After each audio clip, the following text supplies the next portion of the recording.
個傻仔真係咁快？幾年前佢同我講，我睇嘢唔清楚，我帶佢去配眼鏡啦。點知驗完眼之後一啲事都冇。我同佢講，我話：喂，靚仔，你玩嘢啊？信唔信濕你啦？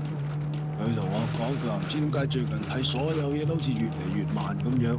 喺嗰陣時，我就知道佢越嚟越快。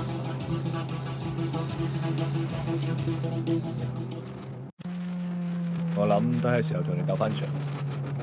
未係時候。點解？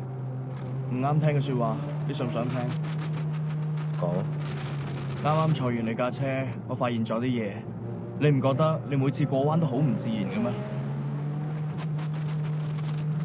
雖然你架 GTR 馬力大，不過車頭好重。秋名山咁多急彎，你每次入彎就一定推頭，尤其係最後嗰5連發夾彎，你每次都攞唔到最好嘅路線。除非你克服到呢樣嘢，如果唔係，你冇得同我架 FC 鬥。除非你克服到呢樣嘢，如果唔係，你冇得同我架 FC 鬥。